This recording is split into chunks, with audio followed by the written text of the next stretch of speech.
I want to welcome you to our Bible study today. We are in the book of Proverbs, and we're in chapter 12. Proverbs was written by Solomon, who was considered the wisest man who ever lived. And so in chapter 10, we see that he presents to us these Proverbs of Solomon. So what is a proverb? It is a short, simple statement that has a profound truth that can be applied to your life. So that's what we've been looking at, and this goes for several chapters, and we have looked at this in chapter 12. We're going to start today in chapter 12 and verse 4. This is brought to you by the Mending Fences Cowboy Church in Lebanon, Tennessee. I'm Fred Davis, the pastor. We are grateful that you've come to be with us. We hope that you can profit by our studies together. So let's begin with chapter 12 and verse 4. He says, "A worthy wife is a crown for her husband." And of course, that's truth. That's what Solomon says, and it is very true. A worthy wife is a crown for her husband. In other words, as you work together as a partnership, you should enhance one another in everything that takes place in your life. He goes on to say, "But a disgraceful woman is like a cancer in his bones." And again, what that means is in that partnership, they're not working together, they're going their own separate ways, they're doing different things, and that is will drag down the relationship, and it will not be strong as it should be. And there's a lot of truth to that. Verse number 5, "The plans of the godly are just." Whenever a godly person is planning for the future or doing things that needs to be done, then what we see here is these are just. In other words, we're going to prepare our plans according to God's word in our life. And then he also adds in that particular verse, or verse number 6, "The words of the wicked are like a murderous ambush." Notice he's talking about words. You know, the phrase, "Sticks and stones may hurt my bones, but words will never harm me." That's really not true. The reason is you can take a child and you can abuse the child, you can be mean to the child, you can put the child down, and it will affect their entire life. And so words do have a profound impact upon us, and the words of the wicked is like a murderous ambush, and it can destroy and tear people down. But the words of the godly saves lives.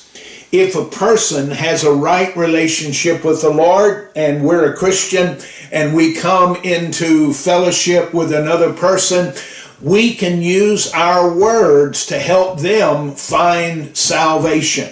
We can help them come to a relationship with Jesus Christ, and as a result of that, that will help to save people's lives. Or, let's turn that over just a little bit. Whenever a person has been beat down and has been destroyed by the words that are spoken to them, and we see them all discouraged and disappointed, if we will get involved in the life of that person and we speak positive words into their life, we can begin to see a transformation that takes place in their life, and that is very important. So, the godly person is the one who is going to invest in people who need a change in their life. And that's going to bring salvation, literally personal salvation and spiritual, eternal salvation as well. Verse 7, "The wicked die and disappear, And that's so true. Whenever death comes, and I have seen a lot of people over the years who have passed away, and it seems as though they leave a hole in our life for a short period of time. But it's not long until it's though, well, we move on and we remember them, but they disappear in our mind. They disappear in the impact that they were having in the world. And that is so true. Verse 7, but the family of the godly stands firm. If we are living a godly life, a spiritual life, and people are noticing that, we're having an impact upon them, that's something that will stand firm for as long as we know and go on and we're around them. I've been amazed of people that have been influential in my life who have now passed on, but they still have an impact in my life. They have an influence. They had an influence while they were alive, but they also have an influence even though they have passed away. Verse 8 says, a sensible person wins admiration, but a warped mind is despised. So if we are a sensible person, and we're going to evaluate the decisions that we make, and we're going to try to make a difference. A sensible person is one that is admired, but a warped mind is despised. You can look at people who have committed heinous crimes, and you look on that person, they may even become famous because of their actions, but that warped mind is despised. So it's important that we evaluate where we're coming from and the impact that we're having on other people, because we want them to follow in our footsteps. Verse number 9. Better to be an ordinary person with a servant than to be a self-important but have no food. What he's saying here is that sometimes people in their own lives, in their own minds, think of themselves as very important. But he's telling us here, you may see yourself as very important, you're better than other people. But most of the time, those are the kind of people that do not succeed. They do not get ahead. Some of them have very little of the world's goods. And that's what he's telling us. Verse 10, the godly care for their animals, but the wicked are always cruel. Well, we see that today. People who have a godly life and have a heart for God, if they have animals, they're going to take good care of them. They're going to meet the needs of the animals. They want the best for the animal, but the wicked are always cruel. I saw a thing just this week. It was a video clip of a little dog, and whoever had it cut all 4 legs off, cut its tail off, but it didn't kill the animal. Can you imagine the suffering that little animal went through? Why? Because its caretaker, its owner, was a person of a wicked mind. And that animal suffered so much. And when you think about it, they don't do anything wrong. They're not the ones that have become wicked. It's their owners that will put upon them tremendous suffering and pain. That little animal was found and it was rescued, and they tried to help it, and it was doing much better, but they had to do several surgeries. And in one of those surgeries, the little dog couldn't make it and it passed away. Well, that's what happens in a cruel world. For some reason, the wickedness of men takes pleasure in the suffering of the world. And even death, when people are wicked, they like and follow after the things of death. You look at the people now who have tattoos with skeletons and skulls on their tattoos. They admire death. But the godly, they cling to life. And we should be the same way. It goes on to say in verse 11, a hard worker has plenty of food, but a person who chases fantasies has no sense.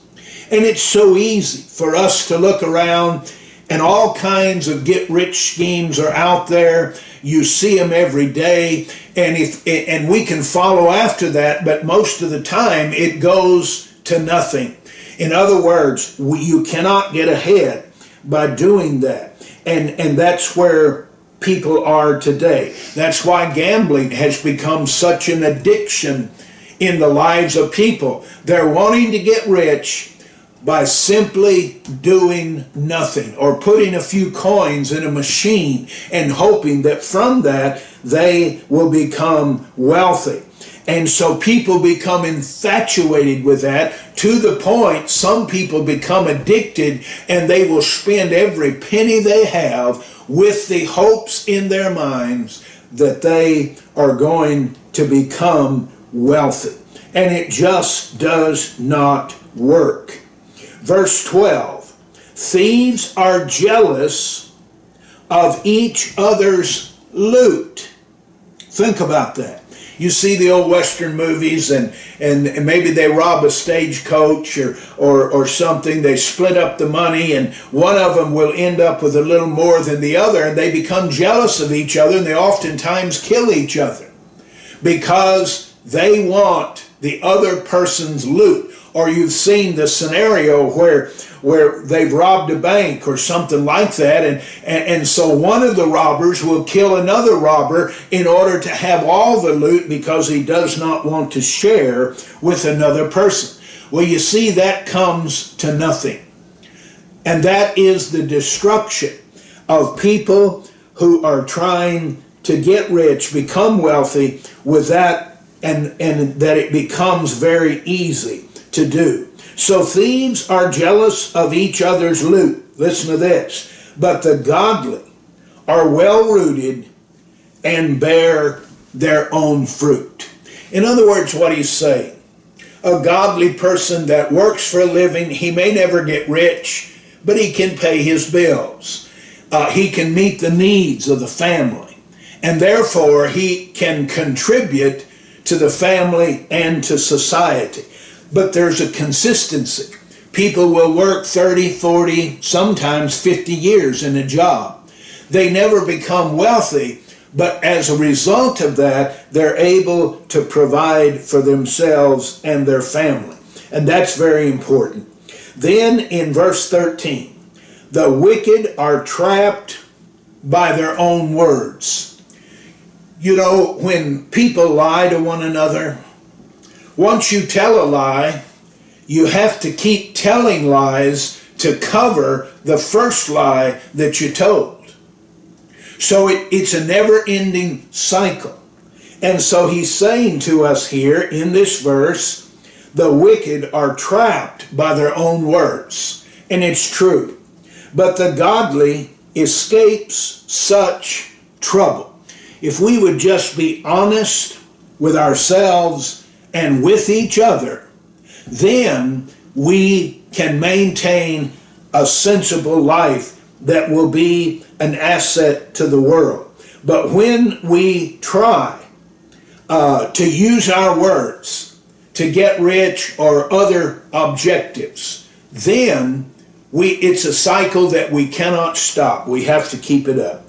Verse 14, wise words bring many benefits, and hard work brings rewards. That little proverb that Solomon is giving to us is very, very wise. We need to think about that, and we need to apply it to our life. Wise words bring many benefits. It becomes beneficial when we tell the truth. It becomes beneficial when we reason things out and make wise decisions. And hard work brings reward. we're living in a nation where people are always wanting something for nothing, where people want to get and not have to produce or work to get it. That's a total foreign concept to the foundation of the United States. Our country was not founded upon that, and we too need to do our part to work and to provide and to maintain the society in which we live. Well, we've enjoyed looking at these Proverbs from Solomon, and I hope that they will be helpful to you because it deals with everyday life, and we want to encourage you to live by the Word of God, and you will be richly blessed. Thank you for joining with us.